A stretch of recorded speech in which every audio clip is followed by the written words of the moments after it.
When you talk about building marketing muscle, building a capability to go out and to generate business is a muscle. And most people are not born with it. You have to try it out a number of times before you get better and better. It's like trying to learn a second language and how silly you feel the first time.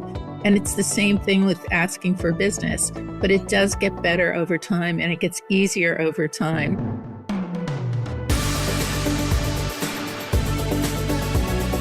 Welcome back to the Badass Women in Business podcast. Our guest today is Deborah Farone. Deborah has spent her career inside some of the most elite law firms in the world. But what she's really known for now is challenging how leadership, business development, and success have traditionally been defined, especially for women. In her new book, Breaking Ground, she pulls back the curtain on what actually drives growth from top women in law and why so many are still being left out of the room. Deborah, I'm really excited for this conversation today. Start by telling us your story. Oh, Christy and Aggie, thank you for having me here today. I graduated college not knowing exactly what I was going to do. I think most of us are like that. We're not 100% sure, unless if we're going to graduate school to be a doctor or a lawyer or an architect. But I knew I wanted marketing, and I didn't know about marketing lawyers or professional services yet. But I worked at a PR agency called Ketchum, and it was a great experience working with lots of other people my age, my kind of interest level in public relations and marketing. And so Ketchum was a great place to start. And then I was hired to go in-house at a management consulting firm, which was Towers Watson, also a great company. We worked on all different kinds of management consulting issues, and I was doing marketing for the consultants really around the world. And then I was recruited to a law firm, which I thought was going to be a pretty incredible thing. I had worked on some marketing programs for law firms in my very early years at Ketchum, but lawyers were relatively new to trying to market themselves. And it was a great challenge. There were days I'd be very frustrated because lawyers are pretty risk averse, as most people know. So convincing them to market is never easy. But it was a great firm, and really I was able to push the envelope as far as the industry would allow. And then lastly, went to Cravath, Swaine & Moore, which was one of the firms always voted as the elite firm, in America or in the world. And it was a great experience. I was there for 14 years. I grew their marketing, business development, analysis, PR departments, and really enjoyed it. But it was time after 14 years to try something new. And I had been offered the chance to write a book. And I was also asked to be a consultant for a number of firms. So it was the perfect time for me to step out.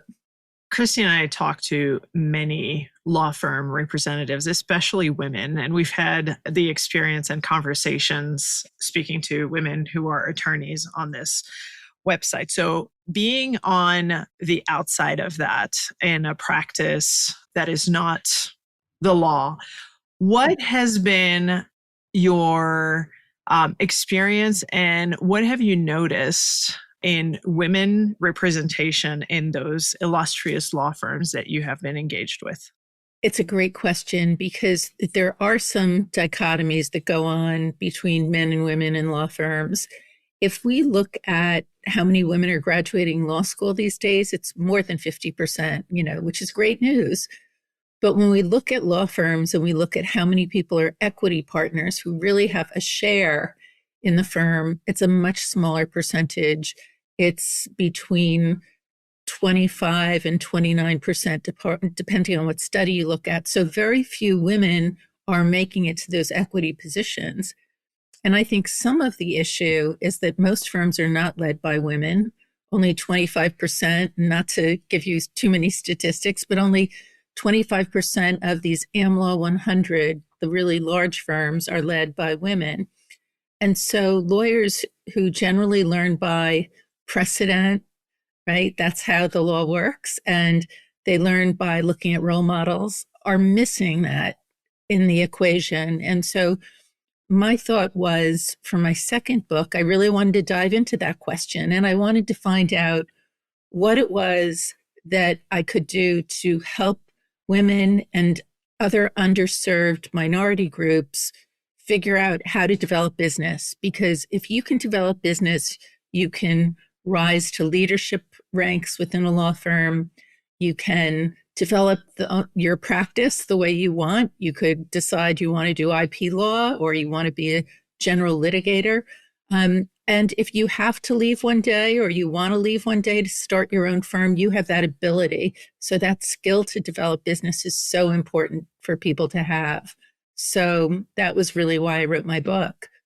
And staying on the thread of the book, you mentioned that you interviewed over 60 highly successful women. And I am curious, what is something that they are doing differently that most people would actually feel uncomfortable doing? That's a great way of putting it. I think what they have done, which other people have not done, is that they have found something authentic to them as an individual that they feel comfortable doing to develop business. So, for instance, there's a wonderful woman in Milan who I spoke with. Her name is Annalisa Reale, and she's at a law firm called Chiamenti in Milan. And Annalisa was raised as a classical musician. She loves music. In fact, when she goes on business trips, she tries to go to the local opera house. And her office is right around the corner from La Scala in Milan. It's in a beautiful location. And what she does is she invites clients and their spouses and their families to go with her to a short opera, something that anyone would love. You know, she finds a good opera and then takes them all to dinner, and they have a wonderful conversation about the opera and life, and they don't even discuss business for the most part. And so she found something that was authentic to her that she enjoys doing.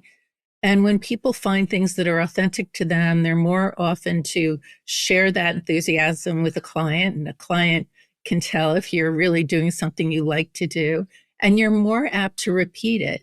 It's an easier way to develop business if you're doing something that you want to do again and again. And throughout the book, I found several examples of women who were doing things, whether it was taking someone on a hike because they love hiking, or it was going to special new lunch places because they love trying new restaurants. You know, it was finding something that they enjoyed doing and then pairing that with business development. So that was unusual. But I think also with women very often, and with men, there's this fear of asking for business and figuring out how to develop business. And most of these women started by taking baby steps. They weren't just jumping into being huge business developers. They were finding small ways of getting comfortable with it, whether it was talking about their practice to someone they worked with, or talking about it to a family member, and then talking about it to an existing client, and then talking about it to a full prospect. So they also took baby steps in figuring out how to market. As you were talking, conversations that we've had just between Christy and myself and with our clients is that issue of being visible and talking about yourself and being in the limelight.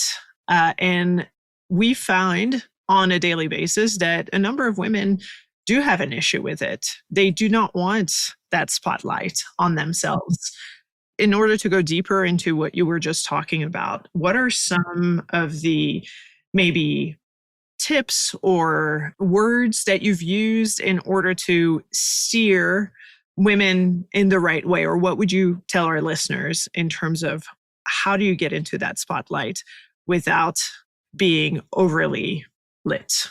Right. I love that expression, overly lit. You're right. And so many of us don't feel comfortable under the spotlight. And, for years, I didn't go out and talk about what I did for a living. It was, not something my company wanted me to do. And I had an employer. I had to abide by what they wanted. And for a lot of reasons, I didn't want to seem too proud of what I did. Right. But I think the first step is really developing a niche and figuring out how you want to be known. And I really do believe that strategy, as you do, strategy comes before tactics, right? You don't want to just jump into speaking engagements and jump into article writing if you don't have an idea of what your niche is and what it is that you really want to be known for. So I think that is step one. And I do, not to sound too promotional, I do have kind of some easy steps people can use in the book about figuring out what their niche is and figuring out how they want to be known. But then I think the tactics part, you need to think about what comes naturally. And while I do believe in trying different things, trying speaking engagements, trying article writing, being active on LinkedIn, I think you need to do what you feel comfortable with. And I know that's kind of anathema to a lot of books that are out there that say you have to do these 5 things in order to be well known. I think if you are great at LinkedIn and you love it, you love writing, and you can write short pieces once a week or twice a week, and you use LinkedIn to connect with other people, that's great. That's terrific. If you think you like speaking engagements, then maybe even consider hiring a coach who can teach you how to be an even better speaker to build your confidence. But I would think about using those tactics that feel right to you. And you don't have to be doing everything. In fact, as women, especially women who are still holding the majority of, their house together for the most part, if they're in a partnership, very often it's hard to find the time to do these things. So I kind of believe in figuring out your niche and then figuring out how you want to market that feels authentic to you. I will follow up by saying what you said about passion as well. And love for what you do is so true, because the difference between someone who is in a position that is circumstantial, they got there because it's part of their growth or part of their promotion, but they're not enjoying themselves in that position and often do not speak up because it's either this or they have to make a drastic change, is so important, not only for determining whether it's a niche or an ideal client persona, but it is also so important when you're telling your story. It is everything, in looking and helping people figure out how they want to be known. I always tend to think of it as a Venn diagram. There's that one circle of what you're really passionate about, what you love to do. And I ask a series of questions to help people figure that out. But then also looking at what makes economic sense and seeing where those things intersect. It's much easier for me to talk about why I care about helping women and underserved groups develop business. I feel passionate about it.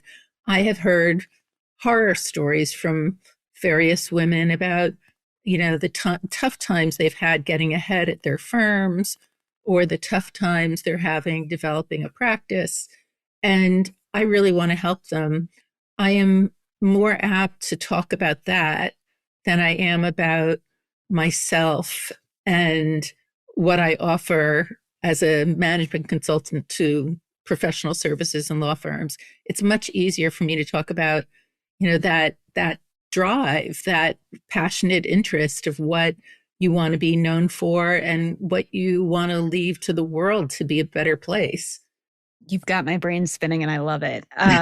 Because you saw me raise my hand earlier when I'm like, I don't like being in the limelight either. But when you talk about this piece of like, what do you love? Like, what's authentic to you? What are you passionate about?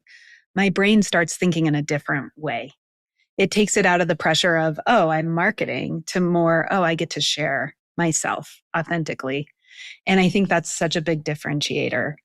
When it comes to sales, I find that most women hate sales. We don't like calling it sales. You might have another word for it as well.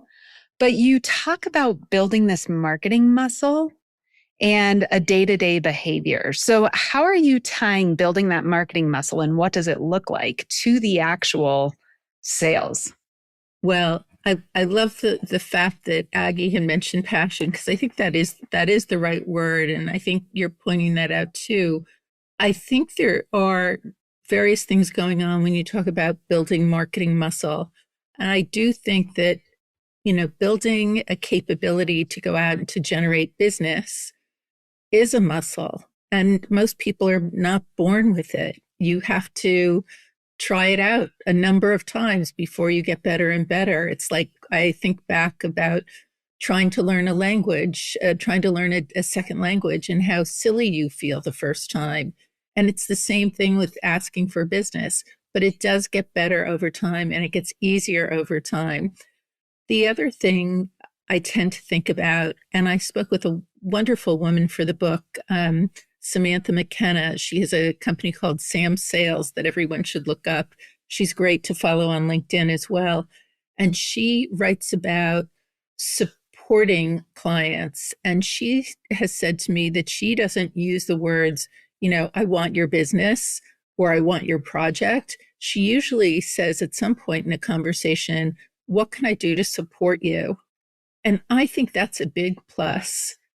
I think letting people know that you empathize with what they're going through, you understand their problem, which is such an important part of sales, and being able to offer that support rather than say, here's what I have to sell, not only feels better to me as a provider, but I think if someone was selling me something and asked how they could help me, I would really think about it in totally different terms, right? I think, wow, this person empathizes with me and they understand me and they really want to help me. They're not just worried about meeting a sales quota. There are some terms in the sales world that are very icky to women. Yes. Business development is one of them. Sales is another one. Closing, all of those terms that are very technical that very often, guys do, make deals in other places. It's not necessarily on calls, especially when they're big deals. And what you just said is really important because women are very good at conversations and relationships that are based in curiosity, that are based in authentic exchanges. And that is sales in a whole different way because you're focusing on that relationship first and you're listening. And this is something that many people nowadays, especially with the growth of AI and the growth of automated reach outs, is not happening anymore. So those open-ended calibrated questions that you inferred on and everything that you just said makes so much sense to remove that ickiness from sales. And don't you believe there's a capability for women to just do so well with that skill, that empathy skill? 100%. Because again, we have the ability to put ourselves in the shoes of someone else. And we are also thinking about the reaction of that someone else in front of us. And so when we feel icky about what we're saying, or we don't feel good about what we're saying, chances are the person receiving it on the other end is not going to feel good about it either. So right. Ability and not ignoring it is super important in our pivots. It's interesting for me because I tried to do some research into trust because trust kept on coming up as a word in my first book, which was on legal marketing, but also in the second book about how women develop business. And I couldn't find any studies, and maybe there are some out there. And if someone finds one, please let me know. I couldn't find any studies on building trust within the legal profession. But I did find them within the banking profession and private banking. And in banking, they say, and I think a lot of this is transferable to other services people are trying to sell, that trust is built, if you think about it as a triangle, at the top, it's expertise. It's knowing what you're doing. It's being able to say, I've studied this, or I went to school, or I've done these deals, or I've sold this product, or I invented this product. Then there is authenticity. There's being yourself and being believable that you're being yourself so that you can be trusted. And then there's empathy. And empathy is really understanding what's going on with your clients and what they're living through. And if you don't have that, it's much harder to build trust. And so I'll often ask people to draw this triangle with expertise, empathy, and authenticity, and rank themselves on 1 to 10 and see how they are. And then think about how they are when they're stressed out and how those numbers lower and which number lowers more than others. And it's very interesting to see how when we're busy or we're stressed, sometimes we lack empathy. Sometimes our expertise fails us and we don't do a good job, or sometimes it's we don't want to be authentic. We just want to get the work done. So I think it's important to think in terms of, are we using empathy and authenticity in not only how we sell, but in how we deal with clients and customers? I've read a lot about the trust triangle in essence and all those pieces. So thank you for bringing that up because it is a really great way to measure. And like you said, we may be tens one day and another day we might be fives. And so also, I think it's about giving yourself the flexibility of, if I'm not feeling on today, should I really be going to that event and putting myself out there and giving yourself that permission at times as well. I think there's a lot to that because it's showing that you're being authentic to yourself as well as having that empathy for yourself as well, which if you're in the right state, you're going to show up with an open mind, open heart. And people really feel that. You've seen inside a lot of law firms, and I'm curious, why are women still not rising to the top as rapidly as potentially they could in other industries? What do you think is the biggest thing that's stopping that from moving forward? I think it's two things. I do think there's unconscious bias, but I have to be frank, that's not my expertise to figure out, but I know that there is unconscious bias and there's bias built into some of the systems. We generally compensate people based on how they bring in business, but not on how collaborative they are. And so there's a disincentive very often for partners to bring one another in to pitch business or to service business. So some of it is systemic. And there are firms that are working on that. But I think that's a big part of it.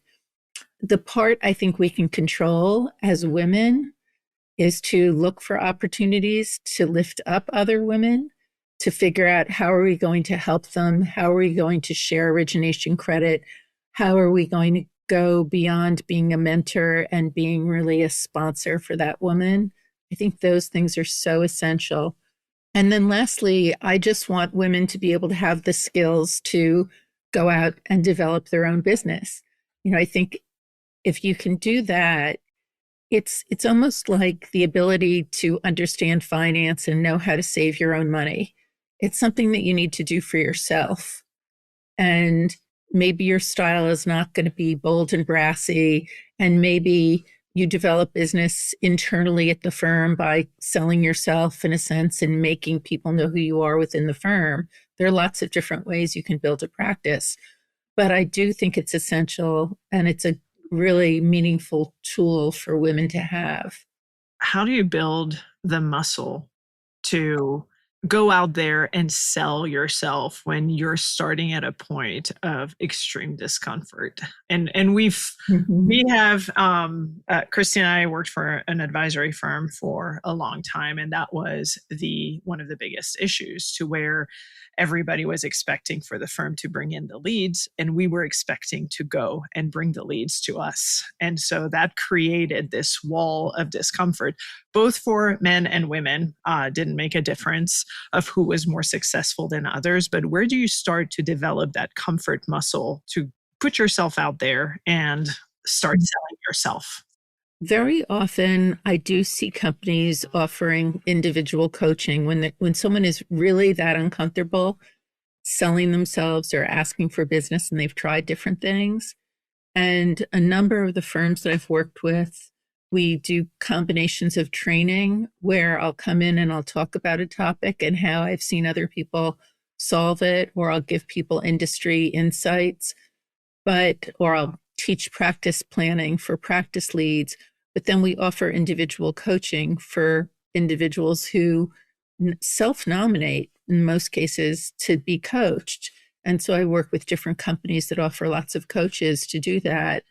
And I think that's very, very helpful. I know that there's one firm in Chicago I spoke with a long time ago. I hope they're still doing this, but they said to each one of their partners, go out and hire a coach. You hire your own person. We don't care who you hire. We're giving you this budget. Go ahead and do it. It's that important. So coaching has really, I think, caught on and changed things for people. And, I only coach a few people a year because my practice is busy doing other things. But I usually find the people who come to me for coaching are the ones who are already very motivated. And very often, by any stretch of the imagination, they're already super successful. They just want to be better. And so now, what I can say to people, if they're on the fence about coaching, when they're thinking about hiring a coach, I remind them that pro athletes have coaches. They always want to get better. They want to consistently get better. So coaching can help with that. The other thing I think can help is internal training at a company. I also think that, again, taking those little baby steps, maybe you don't feel comfortable talking about your practice to the outside world, but start by speaking with an associate at your firm about it, then an existing partner, then, family members, and eventually you'll get better. The more and more you do it, or follow someone else, try to get a role model out there and see how they do it. And very often you might not take their entire style, but you might learn a smidgen here or there. The problem with lawyers is that there have been studies that say lawyers are so risk averse that they are less resilient. And I think that is true. So if they hear no, it affects them maybe a little harder, and it takes time for them to get back up. I think that is a fact, but I don't think it should slow anyone down. I think we just need to accept it and move on, that this is risky. It's risky when you ask someone for something. It's risky when you ask someone on a date. They might say no. But once you realize that that won't physically hurt you, and that the more no's you hear, the more likely you're going to hear a yes, you just keep doing it. It's such great advice. I had an analogy once told me, like, every no, think of it as a garden and you're pulling out all the weeds and eventually the flowers are going to come up, right? Like every no, you're just creating space for the yeses, for the flowers to rise. And I always thought that was a really good analogy, right? You're just cleaning out the weeds to get to the right places.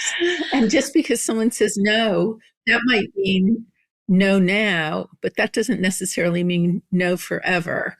They very often might come back to you in a couple of months and say, we had such a great conversation. And although I couldn't hire you then, maybe we should do something now. And that happens a lot to a lot of firms and a lot of individuals. And I always tell people, stay in touch with your no's as well. They came to you and they listened to you, chances are at least once. So there's a chance something might happen down the road. So important to remember that. We literally just got off a conversation talking about that. Like, when do we call a lead cold? Until you've had a flat out, like, please don't reach out to me anymore. Right. I no longer need your services or am interested. And then it's like, that's very clear. But until you get that directness, it's always an opportunity. Mm-hmm. I'd love to pivot the conversation. You spent many years of your career in corporate and working for other people. Why did you want to go out on your own and start your own business? And what was it like getting that process started? I had felt that having worked at an agency and then having worked in-house, that the third leg of the stool would be being a consultant. And I always thought about it in the back of my mind because I would be asked by our firm's clients, can you help me with this project? And most of the time I couldn't. I think at my first firm, I had a billable hour that I could charge to clients. At my second firm, I didn't. But so I always thought this might be the third tranche of what I'm doing. It was such an exciting opportunity for me. I was a little bit scared, but not too much. I waited until I was of an age where I knew I had enough saved up that if I didn't make any money the first year, I would be okay. But in the meantime, I just tried not to think about that and just tried to visualize the fact that I was going to get clients and write my first book. And I was very fortunate. The day it was announced in the press that I was leaving Cravath, I received a call from a wonderful partner at a law firm based in Silicon Valley. And he said, I want to hire you. And I said, for what? I had just started. And he said, we have a marketing department that needs to be, changed around, and we're not operating effectively. And what can you do to help us? And I said, that sounds great. And after that, I started getting other phone calls from other firms because I had been in my industry long enough that I had a reputation.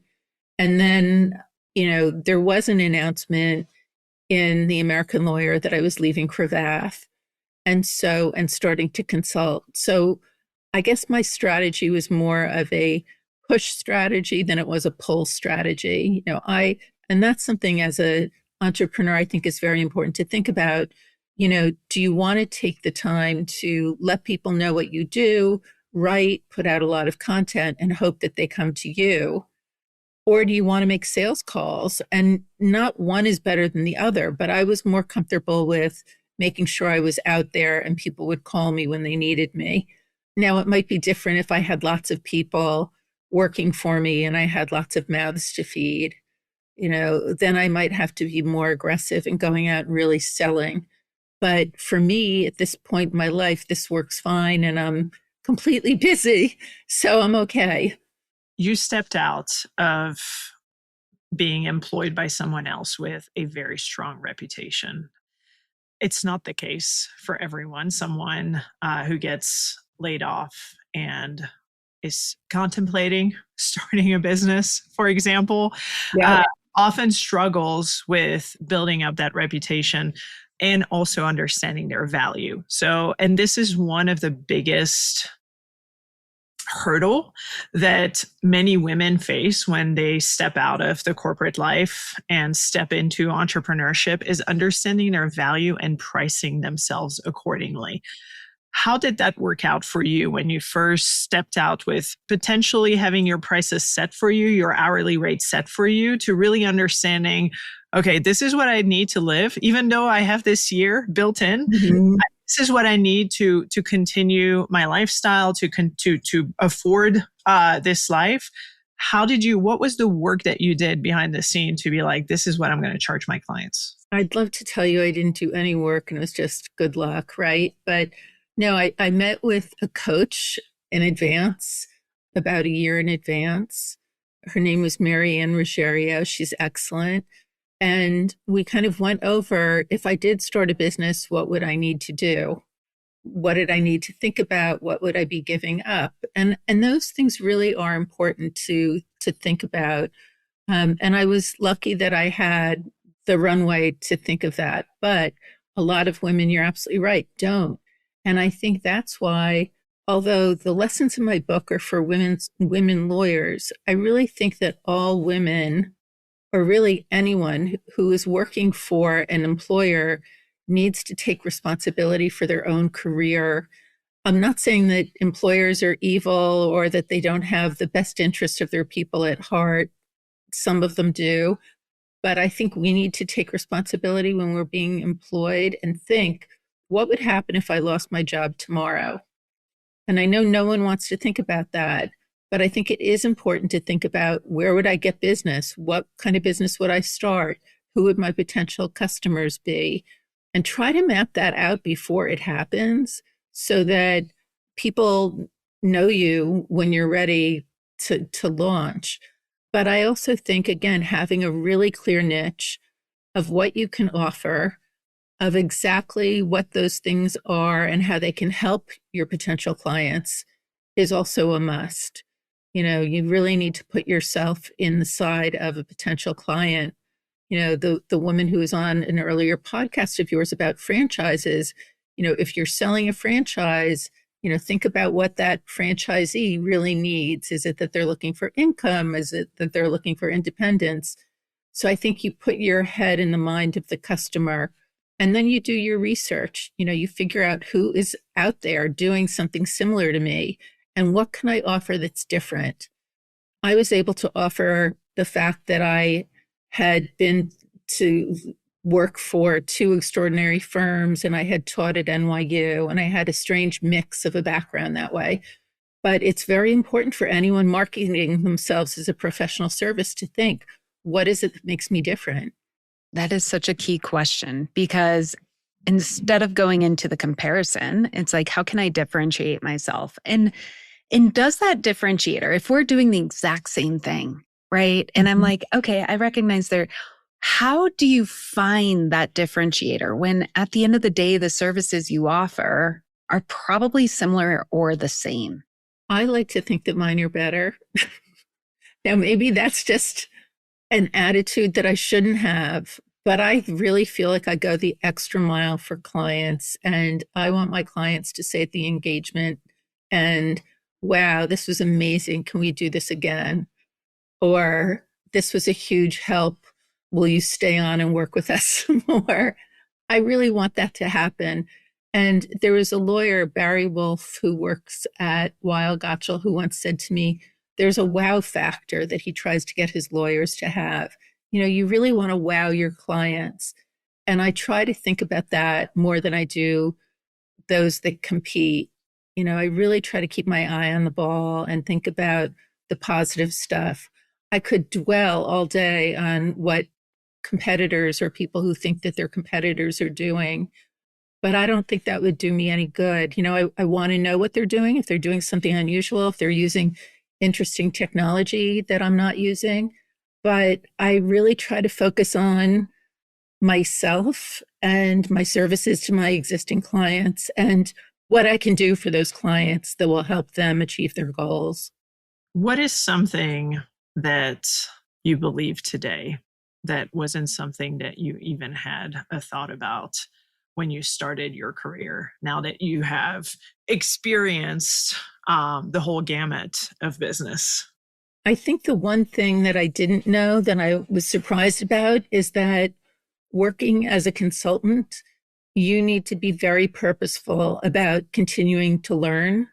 So whether that means listening to your podcast, listening to what the stories of other people have gone through, or attending programs, or learning new technologies, now I'm trying to figure out Claude Code, and I'm also trying to figure out some other kinds of tech to help with different apps and building apps. I think you have to be really conscious of what have I learned that's new. And I have to do that for myself to keep it interesting, but also I pass it on to my clients. So that was something I didn't expect to feel as much. The other thing is you need to stay connected to people. And if you're working alone, or you're working at home, or you're working in a private office, or a situation where it's a temporary office, make sure that you make time to get out to see real people in third dimension, because it's vital to keeping both your spirits up and to learning new things.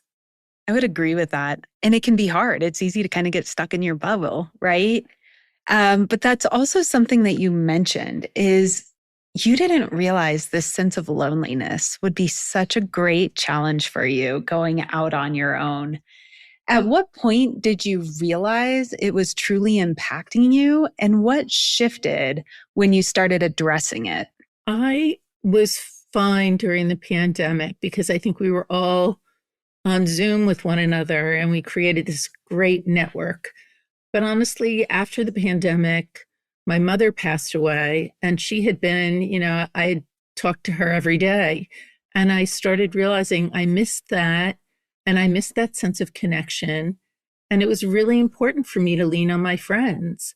And so, the biggest challenge is everyone is so busy, and my friends are so busy. They're all either working or they have big family obligations.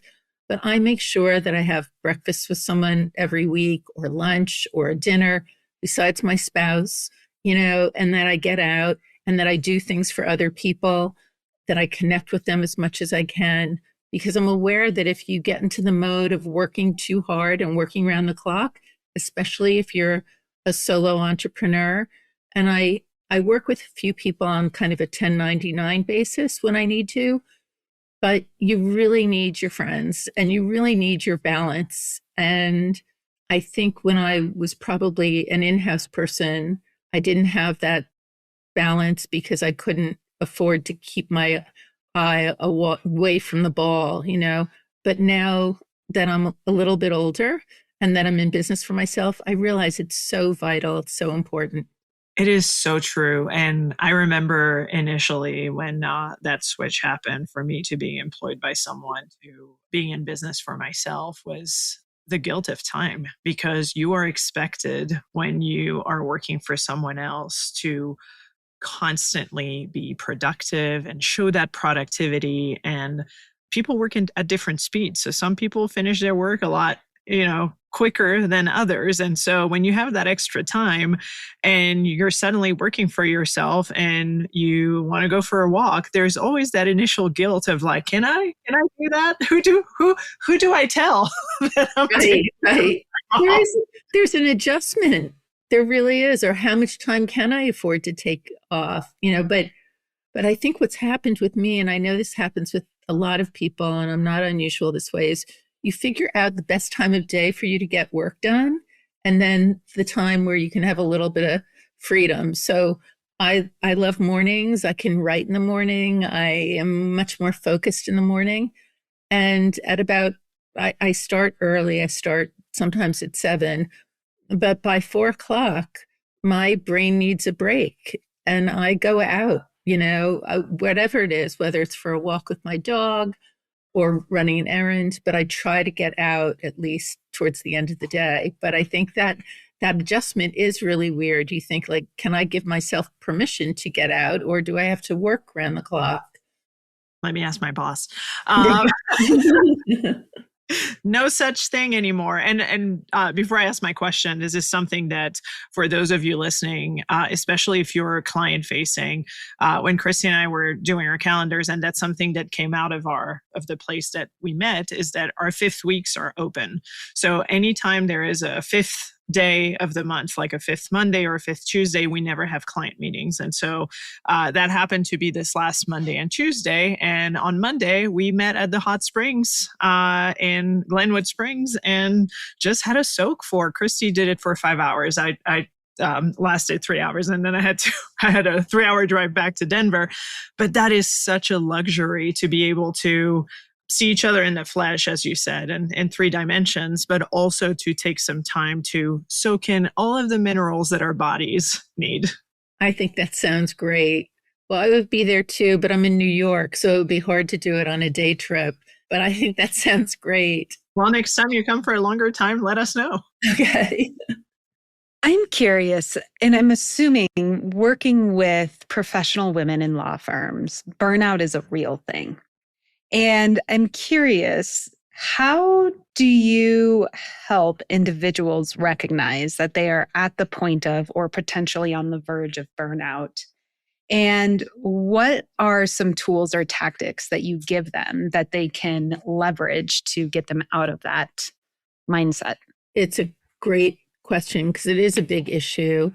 As far as burning out when they're doing marketing, I usually go back to the fact that they probably need a plan, a really good, discrete, 1-page plan, shouldn't be longer than that, for themselves, as far as what they want to achieve and how they're going to get there, what those tactics are.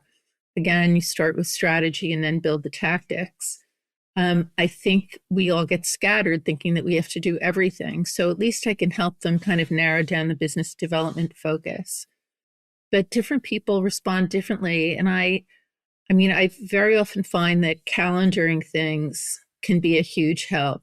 So whether it's calendaring an afternoon off or calendaring time to go to the gym, that having those appointments tends to really work with those people that are, in the words of Gretchen Rubin, obligers, right? They feel obligated because they have it on their calendar. And that works quite well with lawyers because they do follow that personality type. And I think if it's there, it definitely helps. But I also believe in some stuff that people might not, like deep breathing. I think that there are real benefits to that. I've seen that myself. I also think staying organized and having a short list of what you'll do that day, not a long list. I do keep a very long to-do list, and a lot of my clients do, but at the beginning of the day, I put together an index card, with the 5 to 10 things I need to accomplish that day. Because if I look at that long list, I'll be overwhelmed. So there are certain tactics that I think people can take. And again, having people outside of your industry and having friends that you can talk to about things that are nonsensical or fun or health related or different than work is really just an important part of life. As we're getting to the end of our time together, I would love to ask you, when you're looking into the future and you're thinking about the impact that you want to leave on the people around you, what matters most to you? Well, professionally, I want them to know that they can develop their own business. I think that's very important, that they should not depend on someone to be feeding them business or depend on someone to necessarily employ them for life, because I don't think that happens. I think they need to invest in themselves. So I guess that would be investing in yourself. On a personal level, I really do believe that all of us should try to leave the world a better place than when we came in. That's hard today. There's so much we have to fight and to do, but I do think that if we can contribute to society and hopefully leave our mark in some way, that is just a golden thing to do. And leaning into your expertise, if someone listening wants to build a more authentic and profitable practice or go and start something on their own right now, what would be the first 2 to 3 moves that you would tell them to make this month that will get them on the right trajectory? There are a few things. Well, first of all, I would buy my book, Breaking Ground, because I think there are a lot of those lessons there. And I tried to be very, very practical about how people build up a practice. And they can get it on Amazon. Second of all, I would have a plan. I would, even if the plan is figure out what I'm going to do and then do it and then come up with the tactics.